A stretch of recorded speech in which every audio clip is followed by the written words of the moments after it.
Donc, bac, physique chimie métropole, 17 juin 2025, exercice 2, petit 1, question 6.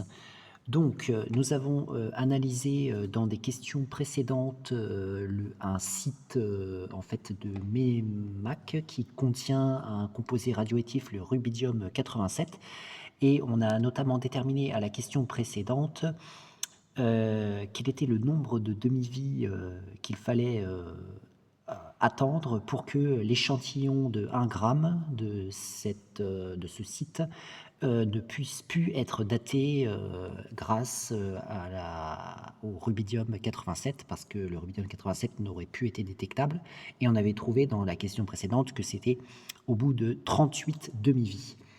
Et donc, on nous donne ici dans cette question le temps de demi-vie du rubidium 87 qui est égal à T1,5 qui est égal à 49,2 fois 10 puissance 9 ans, c'est-à-dire 49 milliards d'années.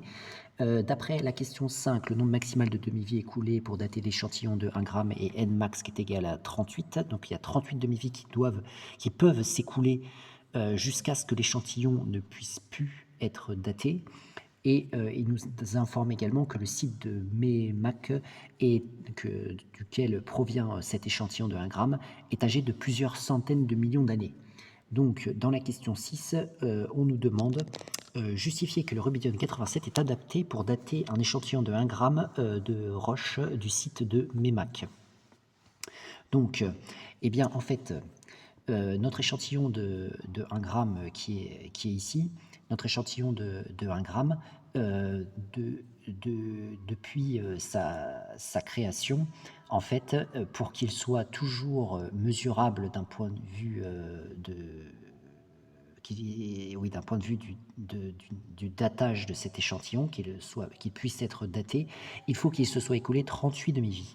Bon, or, depuis qu'il a été formé, cet échantillon, il s'est formé en même temps que le site de MEMAC, et donc il s'est écoulé jusqu'à maintenant plusieurs centaines de millions d'années, donc c'est-à-dire au maximum 1 milliard d'années, on pourrait dire. Et puisque le temps de demi-vie est de 49 milliards d'années, bon, on voit bien que même s'il y avait une demi-vie qui se serait écoulée, et largement, il pourrait être encore daté, cet échantillon. Puisque, eh bien, il faut 38 demi-vies pour qu'il ne soit plus datable. Donc, par conséquent, s'il s'écoule qu'une demi-vie, c'est-à-dire 49 milliards d'années, il sera encore datable. Or, ici, il s'est écoulé même pas une demi-vie, quoi. Enfin, il s'est écoulé maximum 1 milliard d'années, parce que plusieurs centaines de millions d'années, c'est au maximum 1 milliard d'années, on pourrait dire. Donc, par conséquent, on va pouvoir dire qu'il peut être datable. Donc, ce que l'on va dire, on va dire, puisque T1,5 égale 49,2 fois 10 puissance 9 années, alors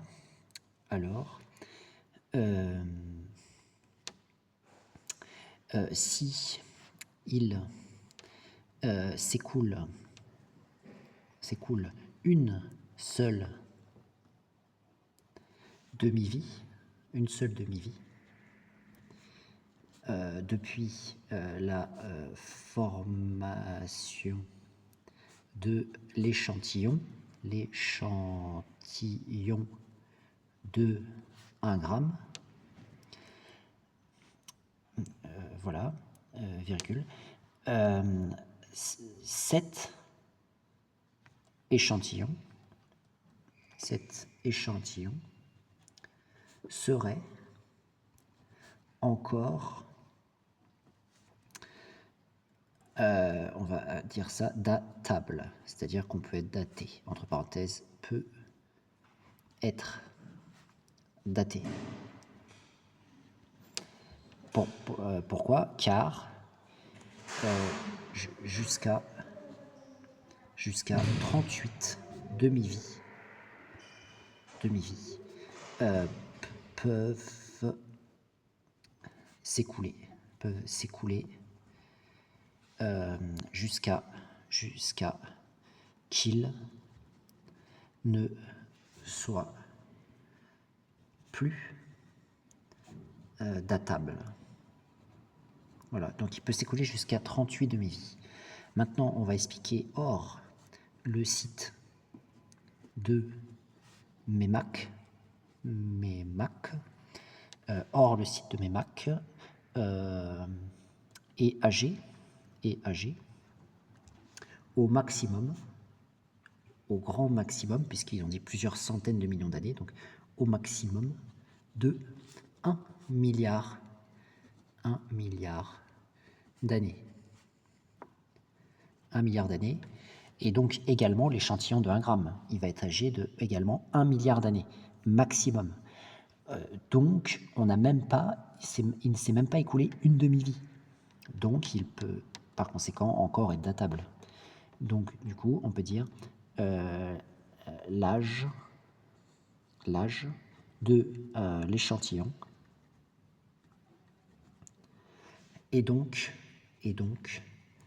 de moins d'une demi-vie. Voilà. Cet échantillon